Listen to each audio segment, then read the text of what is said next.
This week we get a little philosophical. We'll take a deep dive on Western civilization. What is it? Where did it come from? Why don't they teach us about it more at school? And why do they actually teach us to hate it and be ashamed of it? Rob McMullan from the Natural Law Institute will join me for a special deep dive on that. Before Rob joins us, we'll touch on the big news stories of the week. AUKUS is under review as the US puts pressure on Australia to increase its defence spending. Riots in LA, Ireland and France as people revolt over excessive immigration. And we dig more into the lies about the gas industry from the left. Our criticism of punters' politics last week got a whole bunch of people very upset in our comments section, calling us shills for big gas. We shall respond, as we always do, because it's time you got the other side of the story.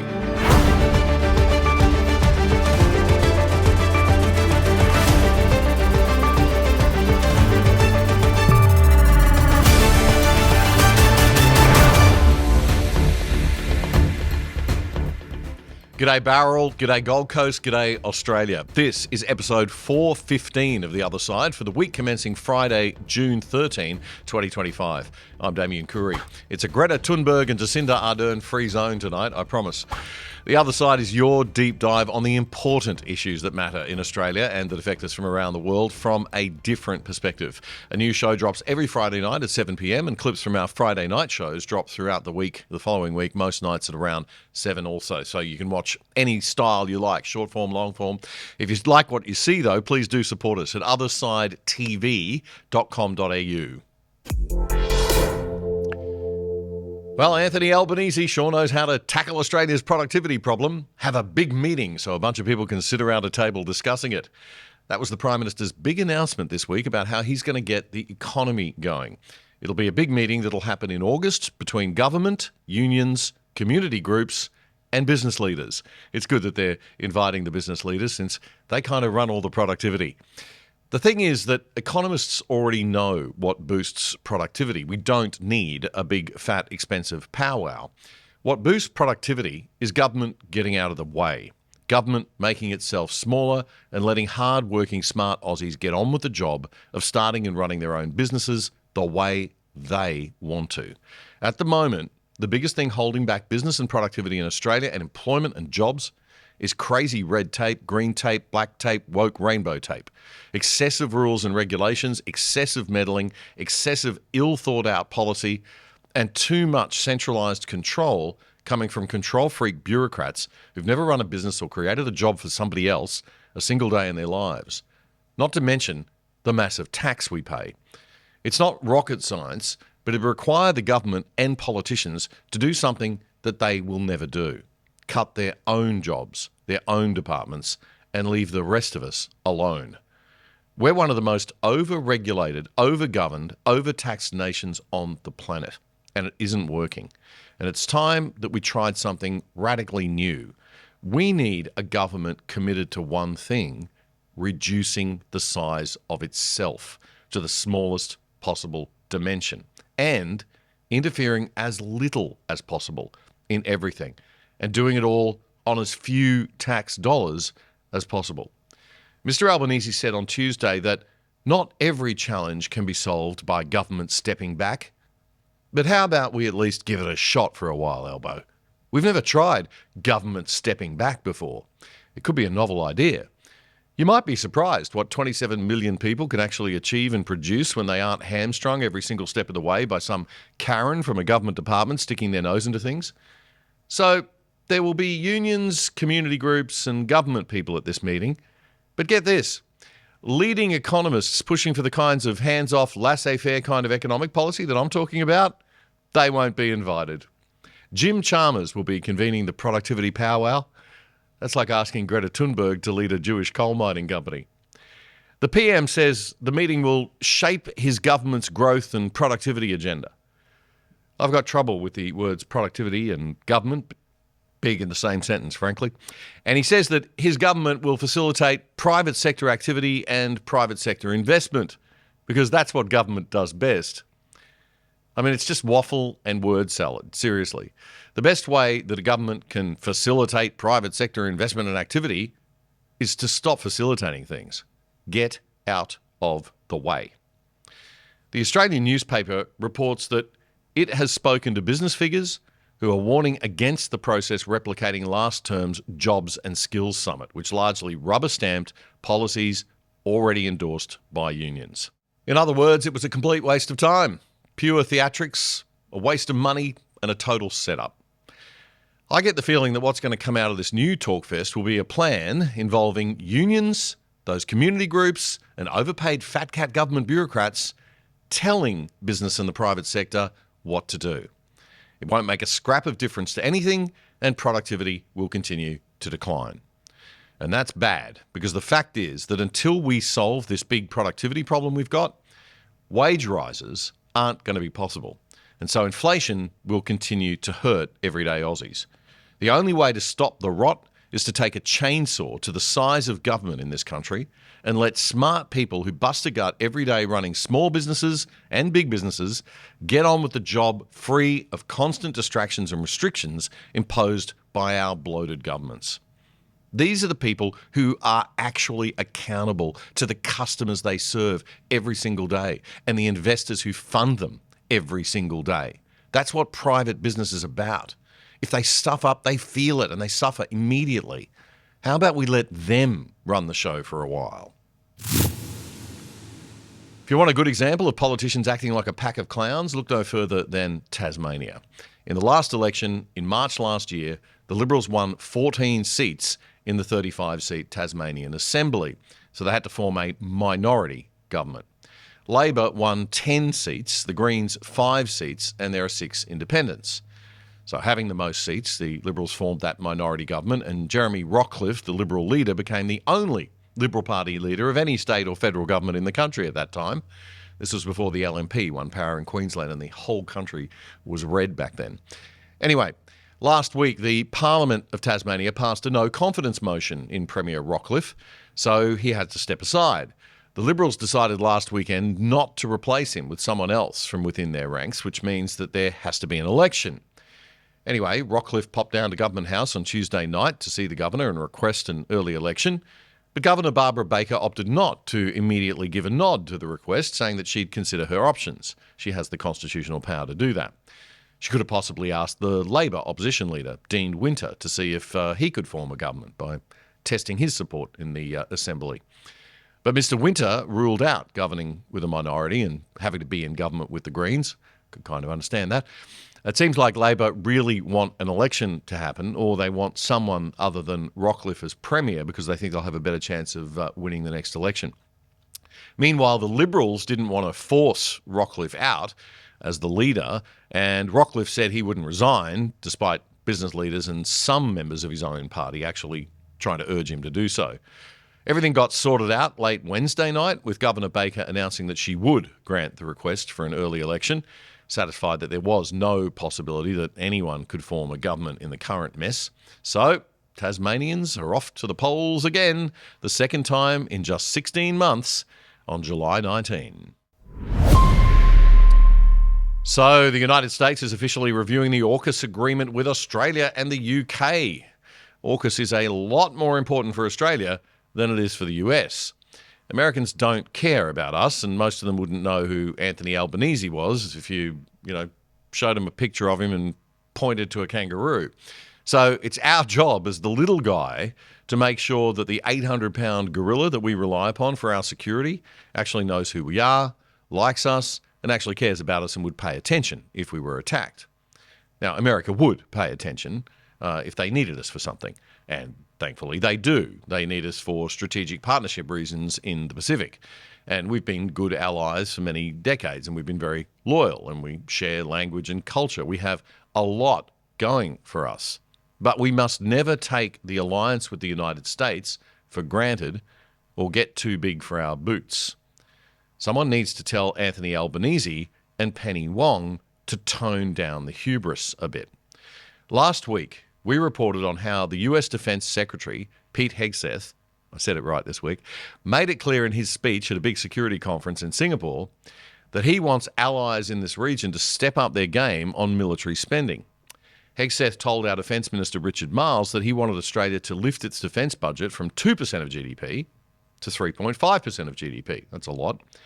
But later that week, Anthony Albanese seemed to be scolding the US for making such a suggestion. What we'll do is we'll determine our defence policy, and we've invested just across the forwards an additional $10 billion in defence. What we'll do is continue to provide for investing in our capability, but also investing in our relationships in the region. Investing in our relationships in the region. That sounds like a signal for investing in our relationship with China.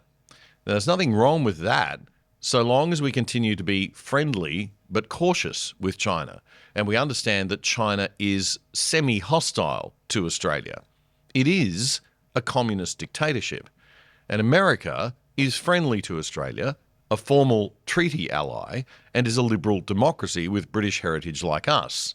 America is far from perfect, but to carry on like there's a moral equivalence from Australia's perspective between the US and China, that's an extremely dangerous starting point. So I hope Mr. Albanese was referring to relationships across the wider region, relationships with countries more like us, like Japan, the Philippines, Taiwan, Singapore, strategic partners who are also wisely a little bit wary of China. Anyway, it was his tone and manner there that really bugged me. I'm a proud Aussie too, and I don't like it when America or anyone puts the screws on us to step up our game a bit.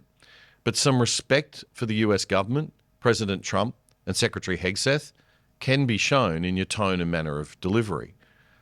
So all eyes are going to be on Albanese's performance with Trump at the G7 Leaders Summit, which kicks off in Canada Sunday. Australia's not in the G7, but we are one of 8 guest nations that have been invited along. There's no formal confirmed meeting between the two men, and there's talk now that it may not even happen. It was widely expected that they would be having talks on the sidelines of the G7. Well, Albanese better turn on some of that charm he bungs on like he does a few weeks before every federal election real fast. After the snub to Hegseth, we've since had Penny Wong infuriating the United States by joining the UK, Canada, New Zealand and Norway in slapping financial sanctions and travel bans on 2 very senior Israeli government ministers. Apparently this is because these men have backed Jewish settlements in the occupied West Bank against the spirit of a 2-state solution. But Penny Wong made it clear that what's happening in Gaza also has a lot to do with that decision. She said Australia and the other countries were sending a message that Israel has ignored the international community and we do not tolerate it. The situation in the West Bank and in Gaza are untenable both for civilians and long-term peace in the form of a 2-state solution, Penny Wong said. Former Aussie Foreign Affairs Minister Alexander Downer wondered out loud this week if Australia was going to start sanctioning all sorts of politicians from other democratic nations for doing things it doesn't like, asking why just Israeli politicians? This is an unprecedented move. And the United States aren't happy, Jan, because the really big news broke Thursday. The US is formally reviewing AUKUS to ensure it aligns with Donald Trump's America First agenda. Now, this is probably, hopefully, just some typical signaling from Trump, from the United States in classic Trump style. But we better get our act together in how we start to deal with America. We might begin by getting a new ambassador to Washington. Leaving Kevin Rudd there after his comments about Trump is not smart. The man leading the review for the Pentagon on AUKUS is a guy called Elbridge Colby. Now, Elbridge Colby is known to be very, very sceptical of AUKUS, and he's previously criticised Australia for not spending enough on defence to counter China. He's said in the past publicly that the main concern the US has with Australia is our defence spending, and the fact that Australia is well below the 3% of GDP level advocated for NATO, yet Australia faces far more powerful security challenges in China than the Europeans do with the threats around them. It's a fair argument, and one that will resonate with Donald Trump, no doubt. So don't expect this review to not come with a bill for increased defence spending attached. What Prime Minister Albanese should do, if and when he meets Donald Trump this coming week, is get on the front foot. We're going to have to lift the spending anyway. We can't bludge off the US taxpayers for our security any more than we already do. So why not take the first move? Why not indicate a willingness to lift spending, show some partnership spirit, and become a bit more of a good ally, or at least signal that we're a good ally? I know we're a proud country, and I know we box above our weight. We really do, and America recognises that. But we need AUKUS, and we need the United States. And we're becoming a bit too big for our tiny little boots, I fear. The vibe from the government is already not smart. Deputy Prime Minister and Defence Minister Richard Marles is downplaying this review, saying, oh, it's just a normal part of the process. It's natural that the Trump administration would want to examine this major undertaking, including progress and delivery, just as the UK government recently concluded an AUKUS review and reaffirmed its support. AUKUS will grow both US and Australian defence industries, as well as generating thousands of new manufacturing jobs, he said. OK, we're not buying that, Richard, I'm afraid. It's just not going to wash that position, mate. This is serious and you need to take it serious, and you know it. The co-chair of the AUKUS working group in the United States Congress is a Democrat named Joe Courtney. And on social media, he's already said that a collapse of AUKUS would spark rejoice in Beijing. Australia does have some value to America and some leverage. But if we had a really smart government, we could have a lot more. America is very dependent upon rare earth minerals. China has a lot of them and is holding back exports to America. But Australia also has a rich reserve. It wouldn't be just good business. It'd be great for defence and trade if we built a big rare earth mineral industry.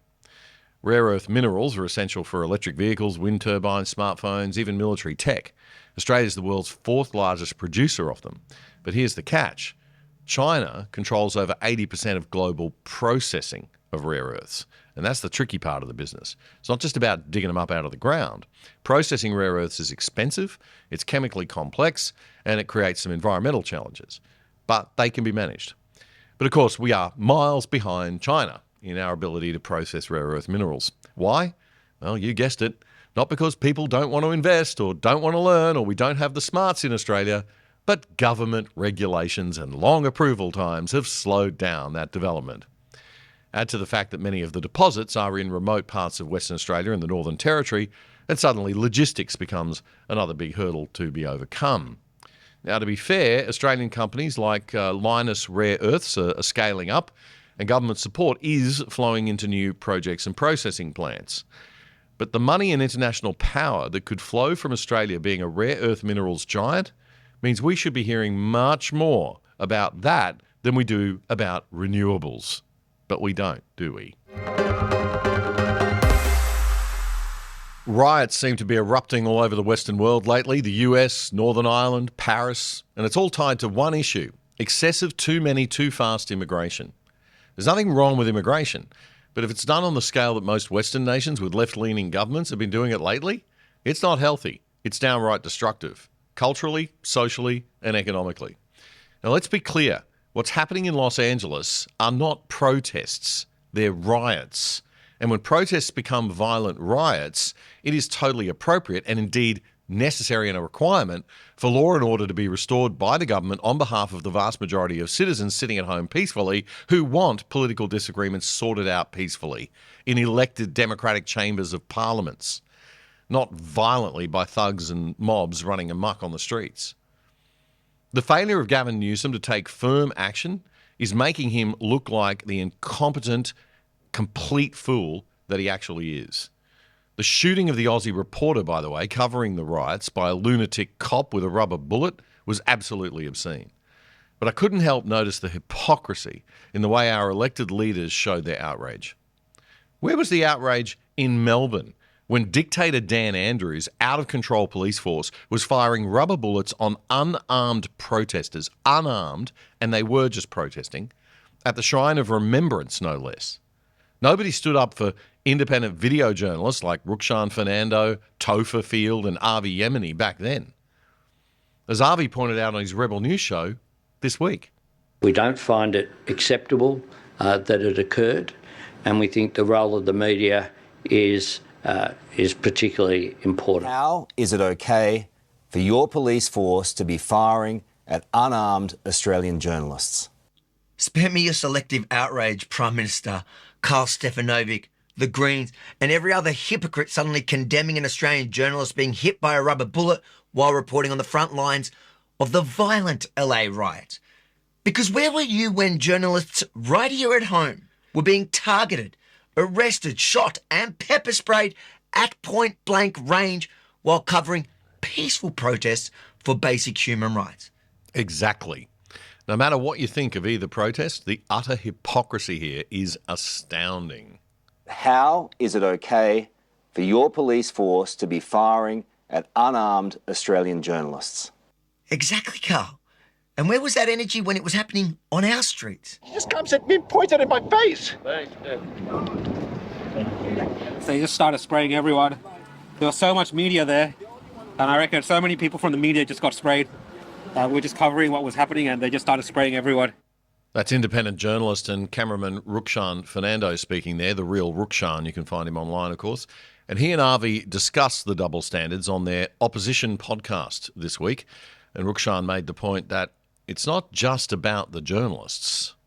Members of the Australian public, innocent people who are just walking down the streets of Melbourne, not burning cars, not looting shops, not doing any such destructive or violent activity, just protesting in a peaceful manner, was set on by Victoria Police almost at point blank range. Just like that, they fired these weapons into these people, hurting many of these people and maiming many of these people at the Shrine of Remembrance. 10 minutes before the police started firing at people like this, I was talking to people with families in strollers and their kids and all this kind of stuff. And then the Victoria Police, with these exact same weapons that they're so worried about that hit this journalist, Victoria Police indiscriminately, not even targeted like that particular police officer perhaps, let's say that. What is worth is indiscriminately started firing in to a crowd of Australians gathered peacefully at the Shrine of Remembrance, causing no trouble or harm to any of the police or throwing anything at them. So we have this double standard in this country where we have now a Prime Minister, the media class, calling for investigations about what happened in the United States of America because they are so anti-Trump, but they do not even care about what the police do to their own citizens in this country with the exact same weapons, hurting them to achieve their own political outcomes. These are the highest order of hypocrites. The real Rukshan laying down some solid truth bombs there on the Opposition podcast with Avi Yemeni of Rebel News. If you like The Other Side, one of the best ways you can support us is by signing up for the products of our sponsors. And one of our best sponsors is PIA VPN, the virtual private network that stops people spying on your internet activity. It'll keep you and your family truly safe from the prying eyes of big governments and corporations without slowing down your internet speeds.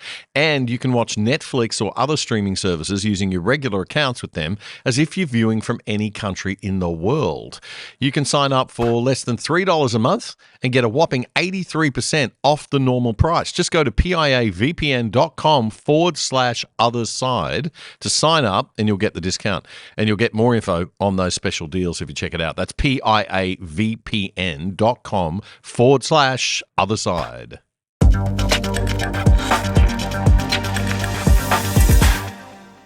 There's a funny phenomenon in this internet age where everyone's got access to so much information and so much propaganda is being fired at everyone. It can be hard to tell what's truth and what isn't.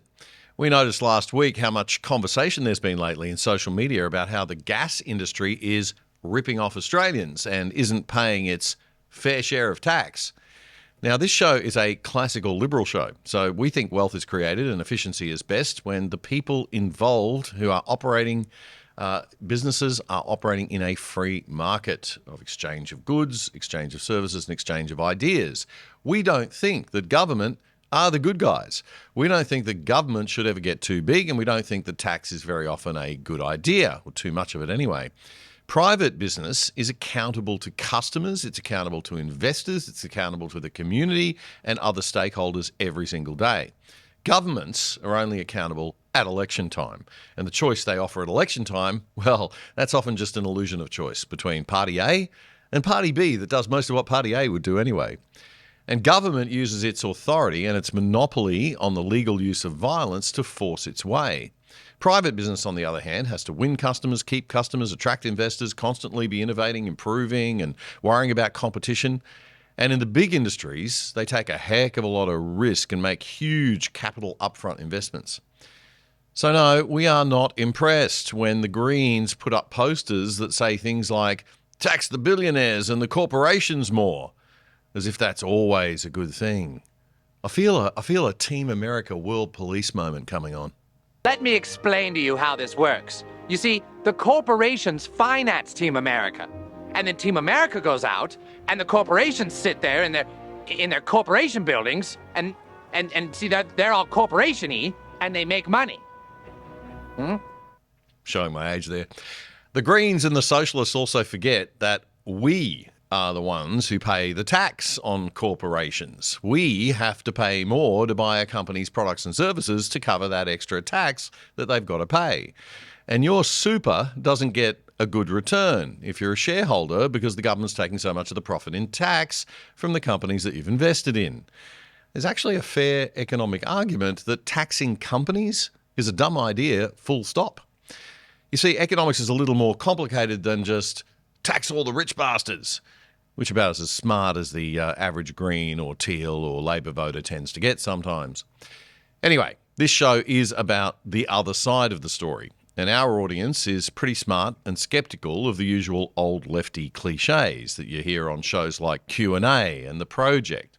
Oh, hang on, they don't exist anymore. That's good. So I was a little bit surprised at the reaction to our segment last week with our energy expert Ben Beattie, who was challenging the narrative of a YouTuber called Punters Politics and the research that he parrots from the increasingly left-wing think tank called the Australia Institute. You see, they've been pushing an anti-fossil fuel narrative for a very long time, but they've specifically been pushing a narrative lately across social media, claiming that Australians are being ripped off by the gas industry because it doesn't pay enough in royalties and taxes.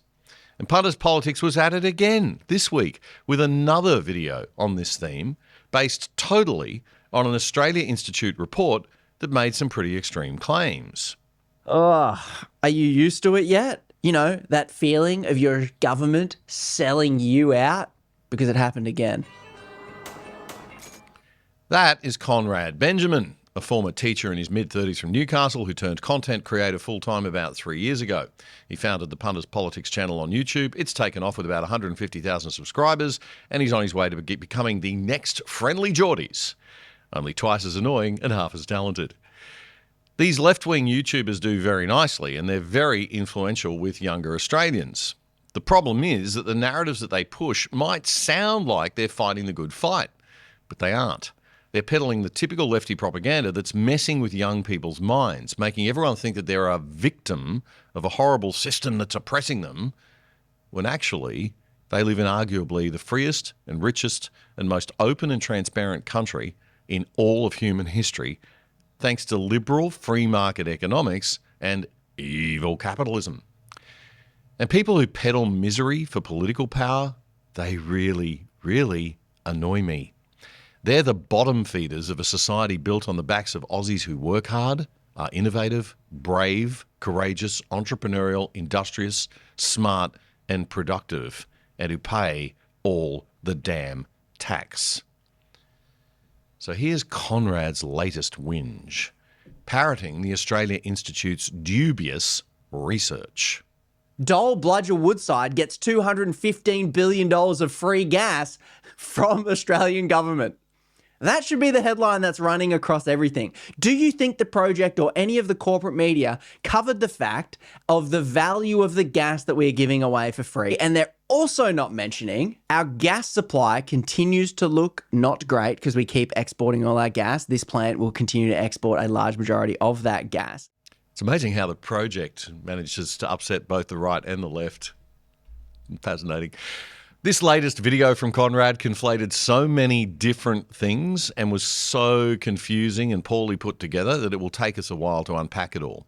But one way to tell very easily if you're being ripped off is to look at how much money the gas industry is making and how much tax it's paying, and also factoring in the economic benefit of having a gas industry and the jobs that it creates. Now, last week on this show, we challenged this narrative with our energy expert, Ben Beattie. And we got howled down for it in the comments section by a few, probably not regular viewers of our show, shall we say. Some commenters complained, saying, "What's all this got to do with left or right? It's just about whether Aussies are being ripped off or not." Well, I'm afraid it has a lot to do with the left and the old tricks that they play.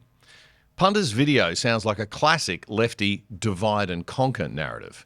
Rich bastard fossil fuel industry is ripping you off. You are a victim. You are oppressed by someone. Get mad. Vote for us. Give money to Canberra instead through taxes. And we'll manage it all. Trust us. We're the government.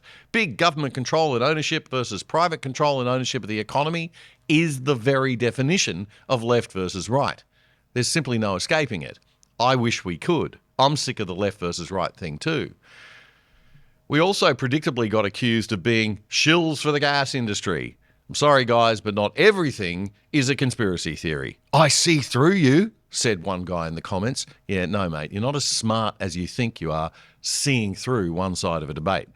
Cynicism like that is not intelligence, unless it's based on facts and truth.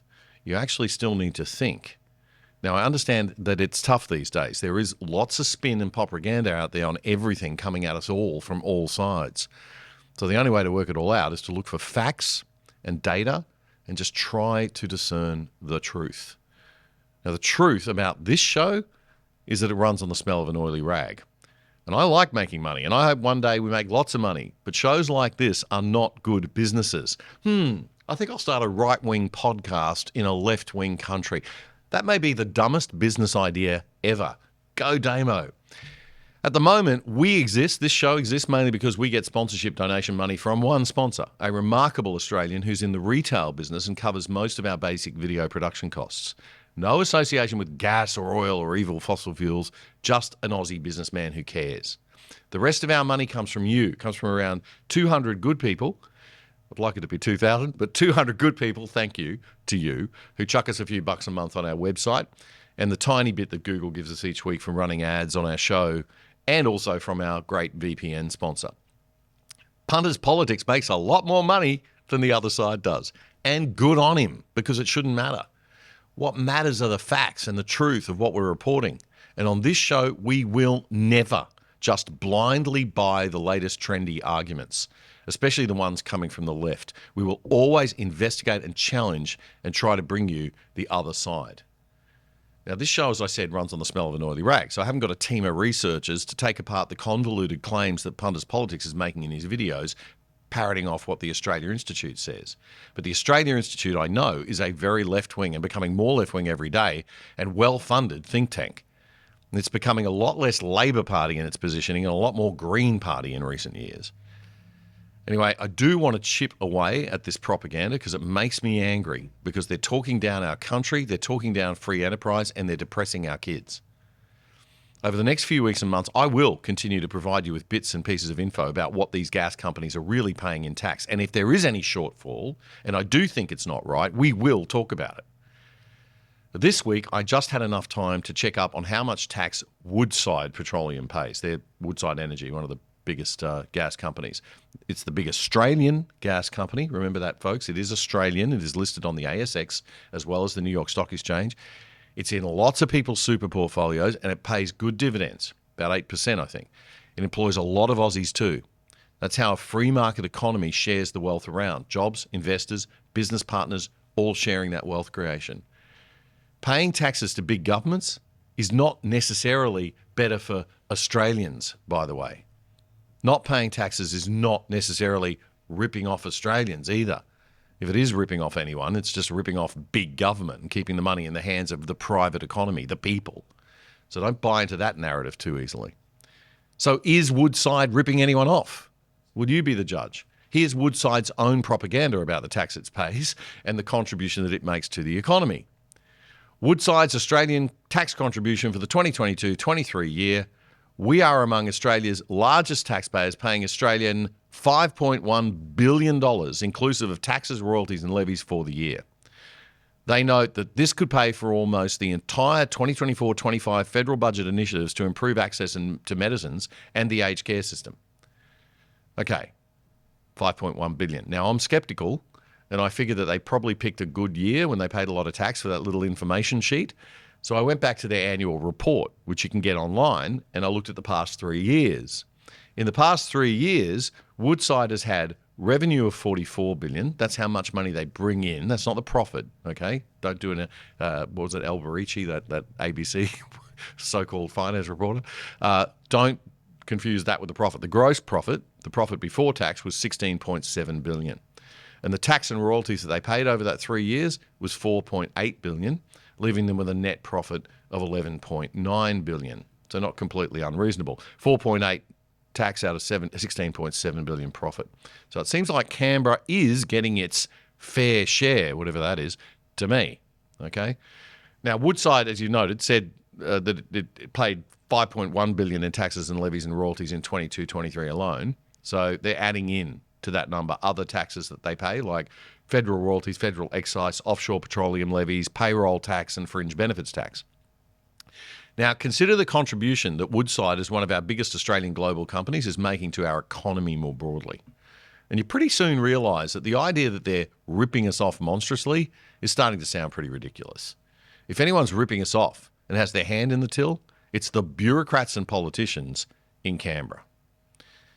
Anyway, that's all I had time for this week, but I will keep looking into it and trying to get to the bottom of the other claims that the Australia Institute and its Gen Z and Y purveyor of misery and gloom, Punters Politics, make in the weeks ahead.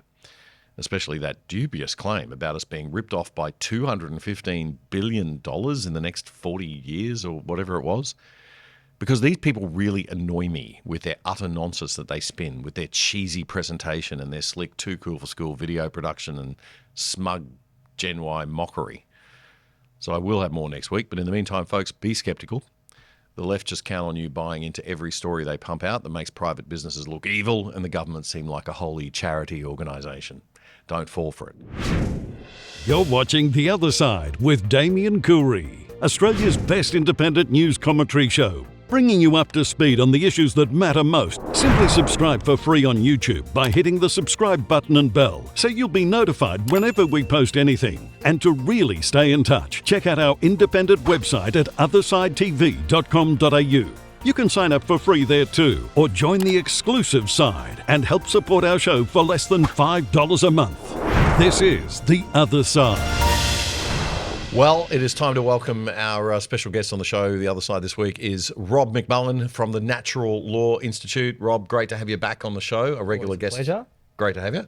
We're going to talk today about Western civilization because I think these days, you know, kids are learning in school to look down on Western civilization, or they just take it for granted. People just take it for granted. They think that the whole world's like Australia or America, and you've got all these rules of law and systems and institutions that are going to take care of you, and then you just look at what's evil about it, right? You don't focus on the good stuff or appreciate, you just take it for granted. So I want to go back through history, look about where Western civilization evolved from, or the principles that it evolved from, and I think natural law, what you do, is really interesting for this. So yeah, what even Western is the West? Yeah. What even is the West? We talk about it all the time. What even is it? What are the values and institutions that make it what it is as compared to other civilizations? So, I mean, if we want to get into it, the dominant institution in the West is the rule of law. And a lot of people like to say the West is this and that, but the main thing it is the rule of law. That's the primary institution. So in natural law, we look at where the natural basis of where things evolve from. We talk about three different strategies that almost, create group behavior, that police group behavior, that keep, people working together. And three different ways that you can police group norms and culture and things like that. You can do it with social incentives. So if somebody is, you can include them or exclude them. You can use economic incentives. You can pay them or not pay them.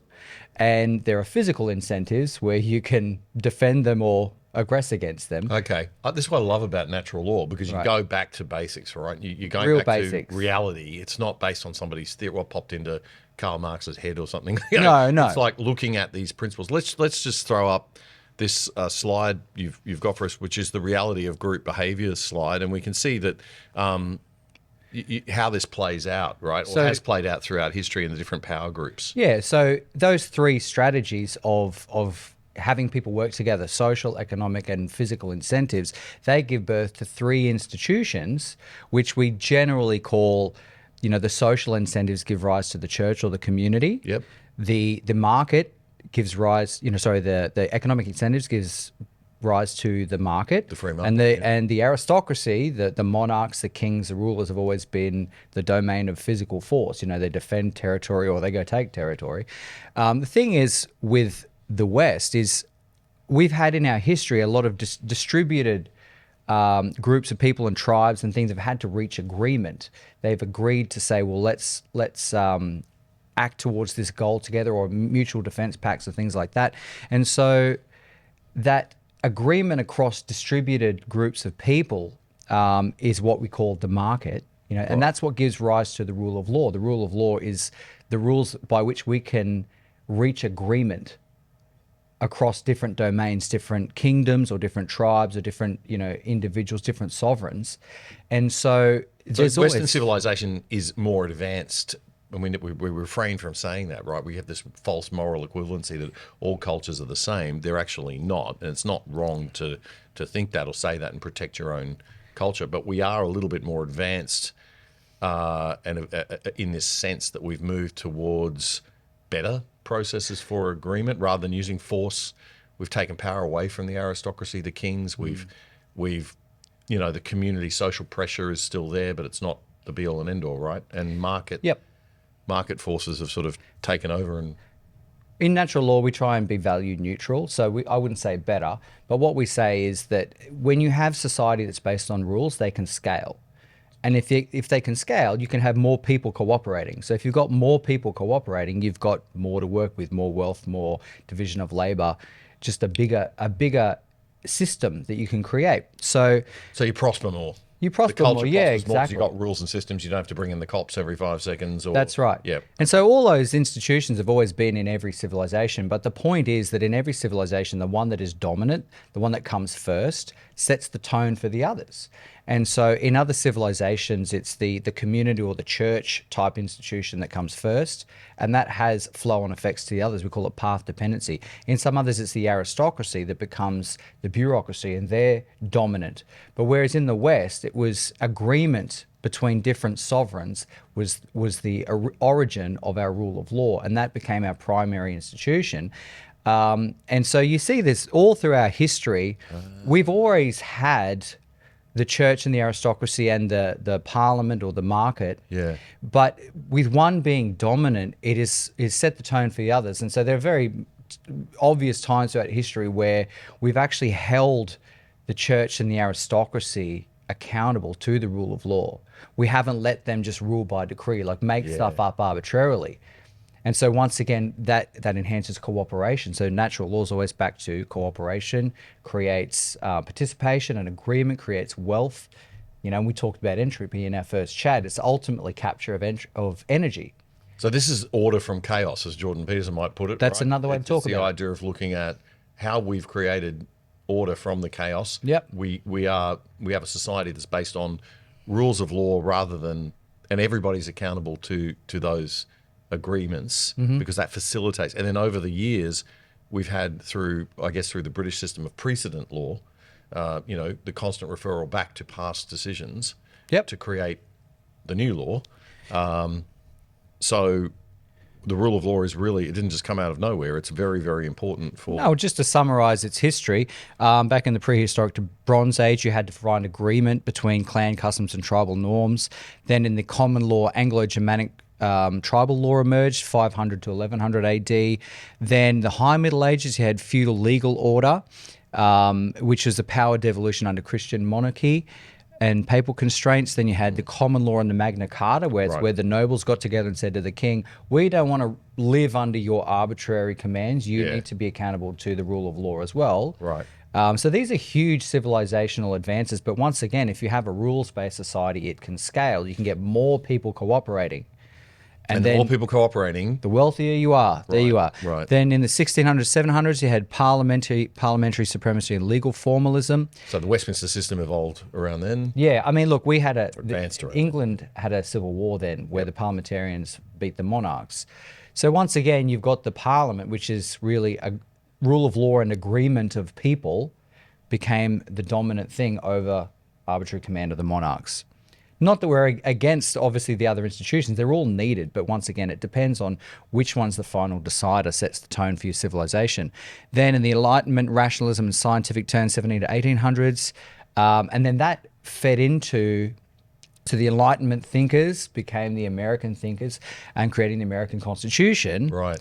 And then the industrial expansion, 1800s, 1900s. So even the American constitutionalists referred to natural law. Yeah. So, well, was it Locke that wrote about natural law? Yeah, The original concept of natural law. Yeah, I mean, it's been evolving for millennia. But all right, let's look at that definition of the rule of law. Just put that slide up, John, if we can.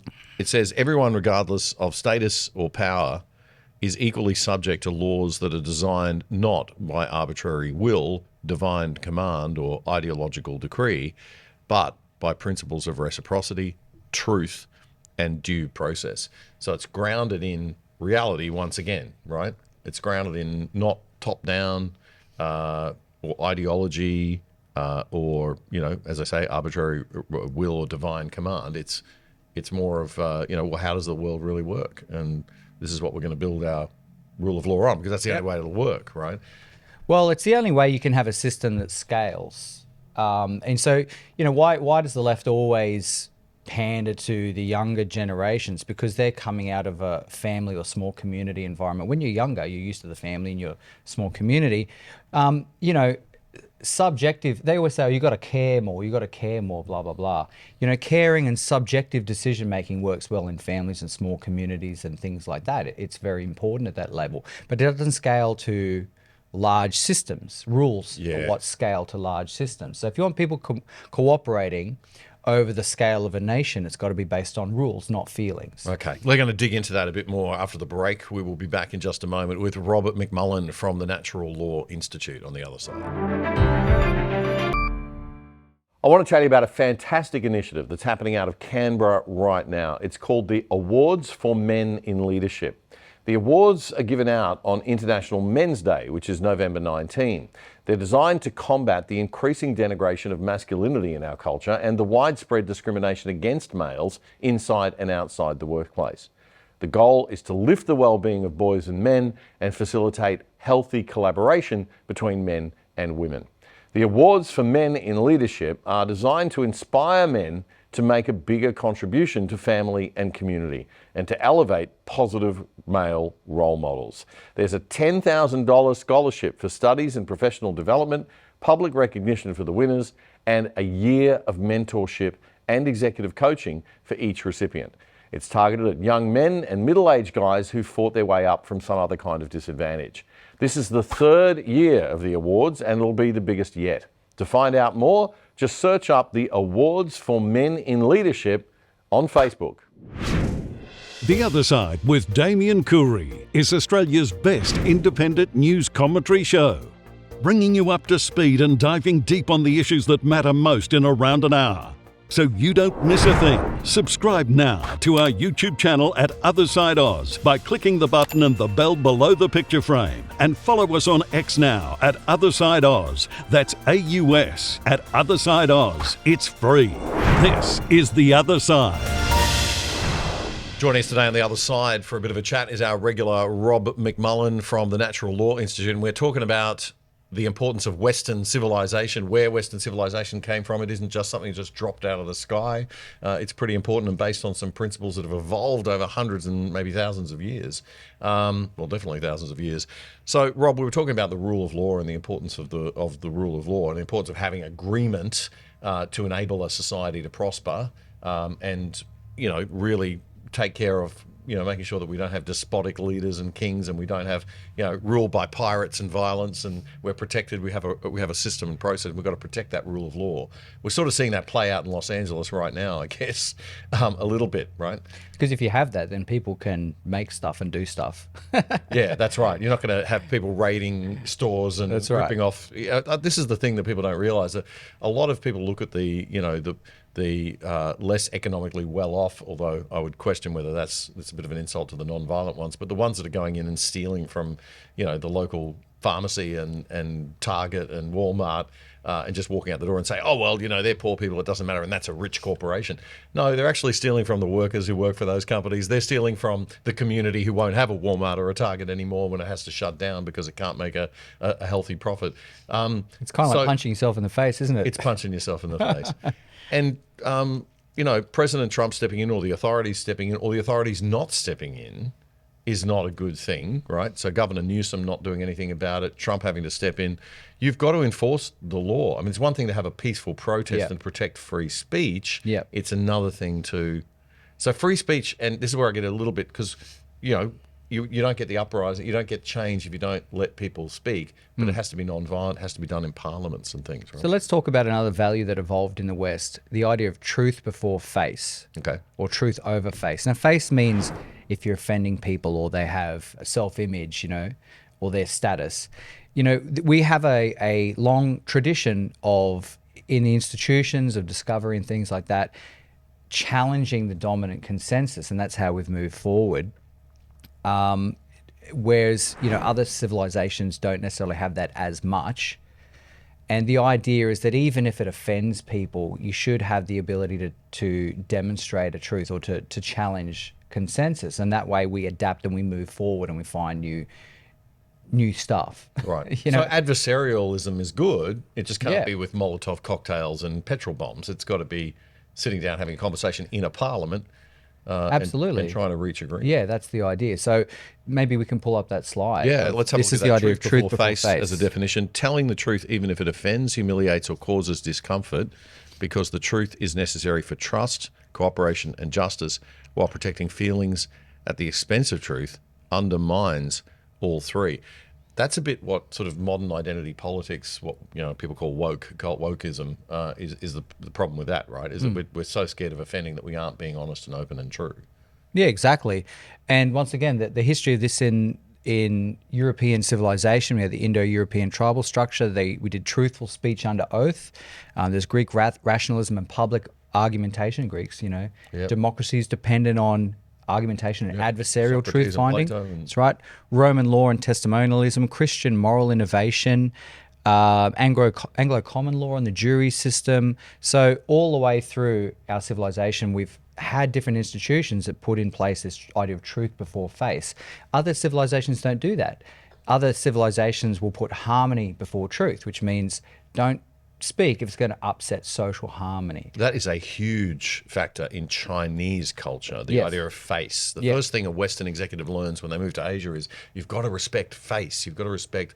So you can destroy a business relationship, and Australians have this problem because we have very high truth, fair dinkum, fair dinkum, mate. That was our sort of way of, knocking people back to reality, and don't get too big for your boots and don't put on any airs and graces. Get back to truth and reality. Whereas you take that into business in Asia and you might get into a bit of trouble if you're too blunt. If you're seen as being too blunt or too forthright or too open, so because you've got to protect face. I think it's a negative thing, and I did express that to my respectfully to my Chinese colleagues, that it's not a good aspect of Chinese culture in the same way that the tall poppy syndrome is not a good aspect of our culture. Correct. But I think it's something that you've got to eventually, civilization has to move beyond that, right? Because truth is so important. I think for us, like I said in the first segment, with the Institute's position, we try to be value neutral. And I would personally say that if Chinese civilization has evolved that way, there's probably a reason for it. So there's probably a trade-off between social harmony and discovery of the truth. Yeah. And so, I mean, we try not to be, supremacists of any one culture necessarily. If you're talking about the theory, we just sort of say it's going to have this outcome versus this outcome, and which one do you want? Yeah. Well, that's very nice of you, but I'd rather not turn on the TV at CCTV in China, and watch, waterfalls and raindrops and have this beautiful soothing music, all very peaceful. Meanwhile, the government's going out and locking people up and shooting them in the back of the head and things like that. I'm a Western man, so I agree with you absolutely. And the Western men. That's right. The funny thing is that the smart business operators in China or even Japan too will hire a Westerner to tell them the truth. Yeah, because their subordinates won't. So they say, well, we need a competitive edge. Just give it to me straight. Yeah.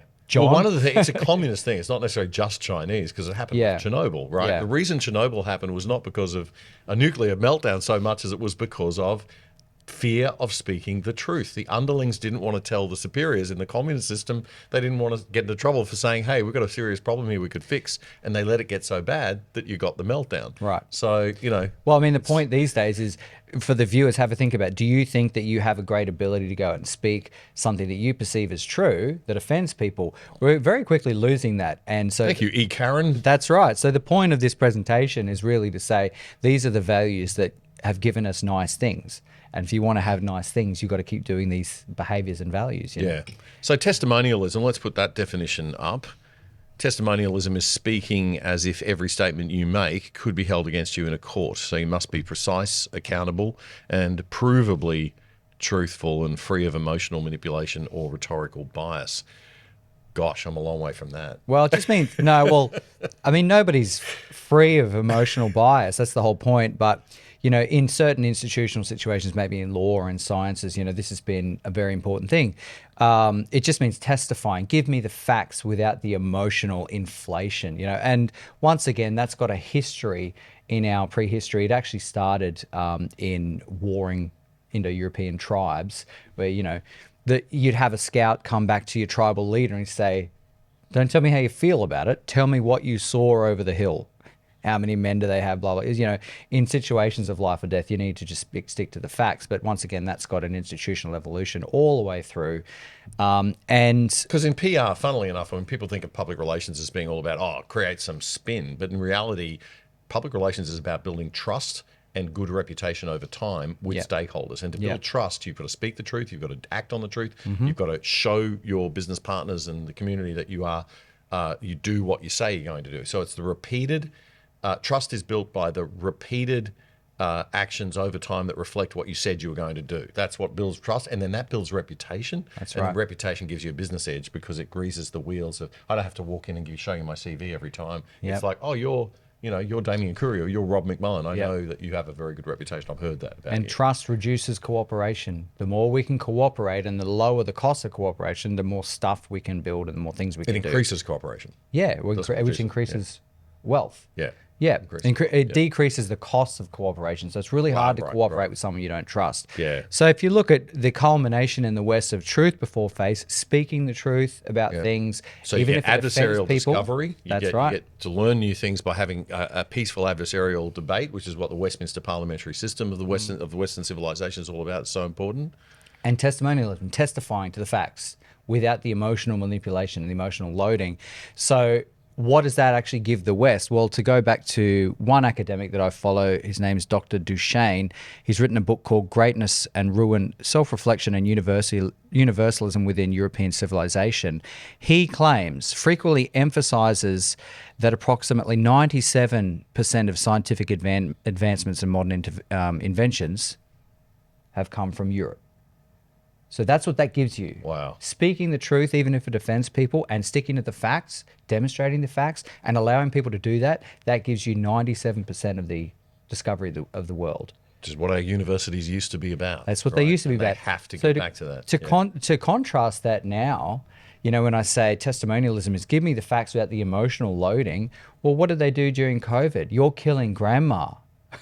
Yeah. How emotionally loaded is that? Doesn't get more emotional. So our institution, if you don't take this shot, you are letting down the whole community. That's when in right. actual fact you weren't. It's all just emotional manipulation. But the sad thing is, I mean, we have 2,000 or even 5,000 years of institutionalizing these ideas that of stick to the facts, just give me the facts. And then now our institutions now, which should be leading the way with these values, have reverted to extreme emotional manipulation, not the facts. Which is why I cane people like Punters Politics and that Australia Institute nonsense, because that is betrayal of trust. That's is spin and doctoring of information in certain ways to make it. And we're just going to erode that. We don't have a lot of resources, but we're going to do our best to erode that. Exactly. And just get the truth out there, the facts out there over, so that people can make their own minds up. We'll come back in a moment with Rob McMullan from the Natural Law Institute in just a moment. Did you know that with a virtual private network or VPN on your computer, tablet, or phone, you can log into your favorite streaming services like Netflix from home with an internet address from anywhere in the world and watch all the shows that they offer in other countries, including stuff in different languages? And using a VPN to route all your internet traffic through a third-party server means that big corporations and big government can't spy on you. If you sign up now with private internet access, we think they're the best VPN servers out there. As a viewer of the other side, you can get 83% off the price of your subscription and get online for less than $3 a month. Check it out right now. Go to piavpn.com/other side. That's piavpn.com/other side. It's a great service, a rock bottom price, and supporting our sponsor, you are helping to keep the other side going and growing.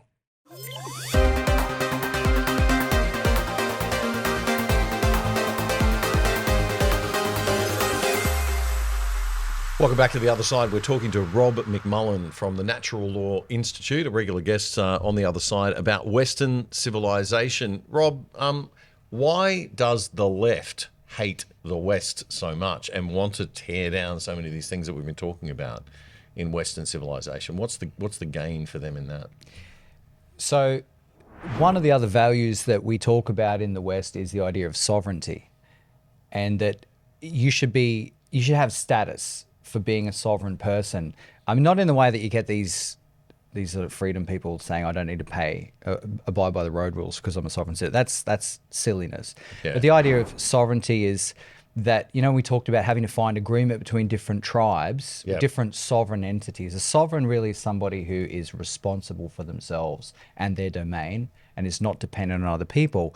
So a definition of that... Not the extreme libertarian. It's no. I mean, I shouldn't pick on the libertarians because they don't think this, but there is a degree of personal responsibility that you are required to have to sustain your freedom. Right. So the definition we developed of sovereignty, the demonstrated ability to act without permission, constraint, or dependency on others within the limits of natural, physical, and reciprocal law. Okay. So you're not dependent on other people and you're in charge of your domain. We can all be sovereign at different levels, but the whole point about the West is, once again, if we go back in our prehistory and trace our history, there have been a lot of institutional mechanisms to train people or reward people for becoming sovereign, for becoming responsible. So one of the ideas too in the West is that you should get status. You should be seen as one of the bigger people for being responsible. And we used to have a lot of that, right? Yeah, that's right. And that, there are institutions and ways and social norms that shame people for being irresponsible. They used to be. And so that helped train people that they used to be. I'm starting to see where the left-wing stuff eroding that all comes in now, right? That's right. So let's take a look at this slide. Is that... Yeah, okay. Let's take a look. This freaked me right out, man, when you showed me this originally. So I saved this a while ago. It came out from the Smithsonian. Now it looks like something that's come out of the Ku Klux Klan when you first look at it. I thought, what is this racist nonsense? And then I realised this is from the National Museum of African American History and Culture at the Smithsonian Institute in the States.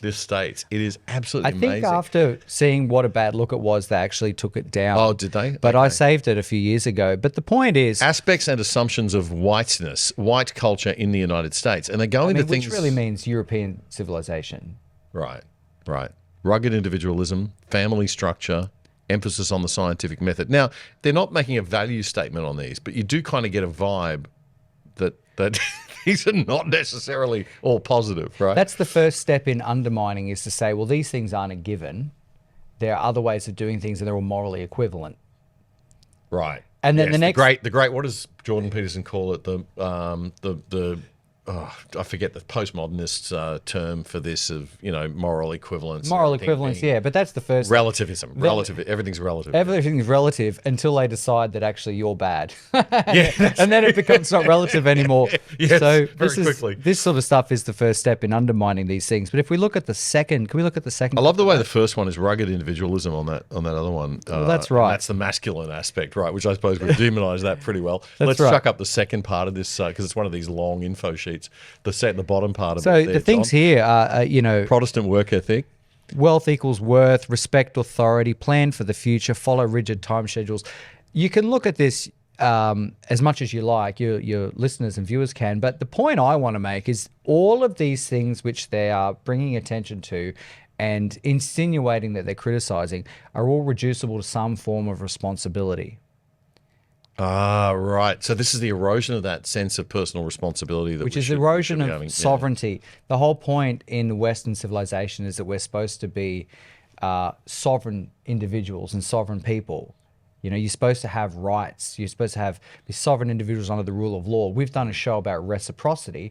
Reciprocity is how sovereigns interact, whether that's sovereigns over a tribe or a nation or even sovereign Reciprocity people. being I do something for you in return, and that builds trust, and then we keep dealing and, Yeah, win-win. We did a show about that a couple of years ago, which I'll post as well. Remember. Yeah. Okay, so we got things on here like we'll go back to that second slide for a second, John. So the Protestant work ethic, religion, status, power and authority, future orientation, planning for the future, delayed gratification, tomorrow we will be better, progress is always best.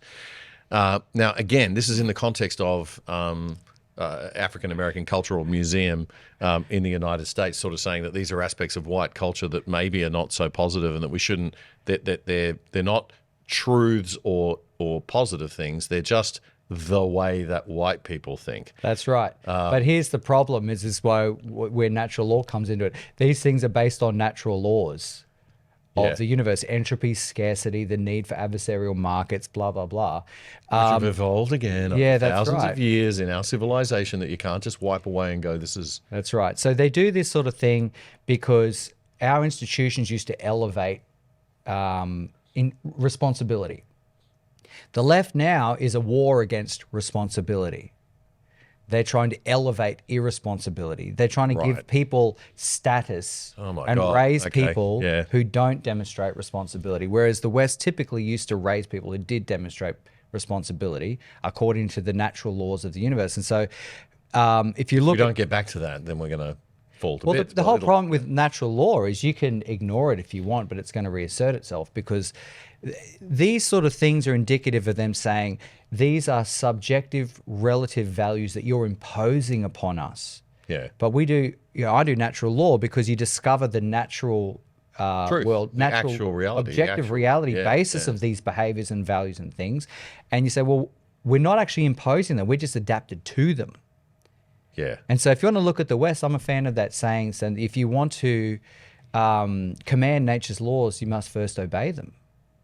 Yeah. And essentially that's what the West has done is we've gone, well, through process of discoveries and these certain behaviors, we've discovered a lot about the natural laws of the universe and we've adapted to them to thrive within them. The left is saying, no, these are not objective. They're just things you're imposing upon us. You're oppressing us. This came out a lot in the Black Lives Matter movement also, and we saw it in the Indigenous cultural movement, right? The First Nations concept movement as well, of sort of saying that these Western values have been imposed upon Indigenous people, and therefore, they're not. We need to push back on them. Right. And this stuff, it sounds nutty, right? We're sitting here talking about it saying, well, obviously anybody with half a brain is going to look at that and say, this makes sense. But they don't. It's a very popular way of arguing. Especially in the under 40 age group, right? The universities, this whole reversal of people thinking they're so clever and insightful and cynical and witty, I can see through the culture, right? Yeah. Like, that sort of mindset of I'm the clever There's academic. another way to be, man. Yeah, well, there is, but, There is, but you'll pay the way that cost we of it. are didn't come from nowhere. Exactly. The way that we are isn't some, religion being imposed or it's a guide, it's a guide to reality and to truth about, how we evolved through we see that in our cultural institutions, and we can't just tear those cultural institutions down and think that they don't have any value. Exactly. So, at the end of the day, going through this presentation, all I would think of is how far gone we are already. If you look at our institutions and our popular and our authoritative conversations, these things are almost non-existent, and it's a real shame. And we're feeling the effects of that now. But at the end of the day, we adapted to natural laws. We adapted our behaviors and institutions to elevate people that could demonstrate responsibility. The left is a war against that. A war against us. Now, see, this is the thing. Now, I want to talk about Australian culture here for a sec, because we're particularly susceptible to this more than I think other cultures. We're younger. We don't have that vast European history. other Western cultures. We don't have America's sort of, daily reminder at school every day, the Pledge of Allegiance, or, awareness of the Constitution, the political system, and where it came from. They have a much better sort of understanding of that in most of America. But Aussies tend to want to, we have this lovely rebellious streak, which is great most of the time. We have a tall poppy syndrome. We like to tear down we have this idea of, not having airs and graces but we have a disrespect for institutions and tradition that's healthy to a point and unhealthy to a point. And I think we've tipped into the really unhealthy, where we're sort of looking at our institutions and losing our confidence and trust in them. We don't respect. We have a younger generation. I mean, my generation X was pretty rebellious. Even the boomers, of course, they were the original rebels, right? Now they're the demons, of course, but that's according to the young. But only if you need to buy a house. But you go back to the war generation and previous generations before the boomers, there was a lot more respect for your elders, respect for institutions, respect for parliament, for the church, for the government, for the state, and for business leaders. Most importantly, respect for the market, respect for Western civilization, the culture that we came from. We've got to get back to some of that, right? We do. I mean, the culmination of everything I've talked about, the history of natural law in the West, was with the American Constitution. The founders talked a lot about natural law, and that's usually considered to be the culmination of all these things. The work that the Natural Law Institute's doing is actually a little bit on the patching a few holes at the end of that to even upgrade it even further. But the point is, look at the success of the United States. And the left will say, well, that's because they're oppressive and they, steal everything. But the point of the Natural Law Institute is to go back to the proof in reality of why these things develop, the actual civilizational engineering that evolved to get certain nations where they are. And at the end of the day, to wrap up, the problem with the left, I will put this as a very radical theory out to your listeners, that we don't so much have left and right. We actually have European civilization and the war against that. Right. The left is really in so many of these ways. There's a good left where you look after people, like we talked about the church community thing, look after, a bit of redistribution. Traditional Labour Party values. Yeah, there's all that stuff. But if you're talking about the Marxist left and the real radicals, the Greens, it's a war. The Greens, it's just a war against responsibility. It's a war against God. It's a war against the laws of nature's God. Yeah, that's what it comes that's down the thing. to. I mean, you don't even have to be religious, right? It would be just you're not adhering to nature. You're not adhering to reality, and that's what I like about you guys. You're not looking at this stuff from a religious point of view. You're not looking at it from a cultural superiority point of view. You're just saying what are the fundamentals and how did we get here, and what do we need to protect and preserve as we improve. Yep. Right. Whereas the left are just saying, it all sucks, tear it all down, and then we'll rebuild again this wonderful communist thing run by the king. Based on arbitrary rule. And we've seen the kings. We know based on feelings and based on subjective decrees, But if you do that, you're not going to have nice things. And we're starting to not have nice things now. And we're telling you why. There you go. Natural Law Institute. And if people want to check you out, mate, your Twitter handle. Yeah, I'm the Australian representative. So if you want to know something or get more in touch with the theory of things or go a bit deeper into it, follow me on Twitter, ask me some questions. There's plenty out there. We also did a show on reciprocity, which is the gold standard of cooperation. I'll put that out again this week somewhere, make it a bit more prominent on the website, but it can be found in our episodes. I can't remember which number it is, but we'll find it. It all comes under the natural law of cooperation. Great to talk to you again, Rob. It's always good to have you on the show. Thanks. That's the McMullan. The McMullan. The McMullan. On X. McMullan on That's X. it. All right, mate. We'll catch you again next time. Rob McMullan there. And that's all for this episode of The Other Side, your analysis of the best news and commentary. We will see you next Friday night, and clips from this show will be dropping throughout the week as usual on our YouTube and Rumble channels. But we really do need your support, so please jump onto our website, othersidetv.com.au, and sign up to the exclusive side for less than $5 a month or more. If you can help us out, we'd really appreciate it. I'm Damien Curry. Bye for now.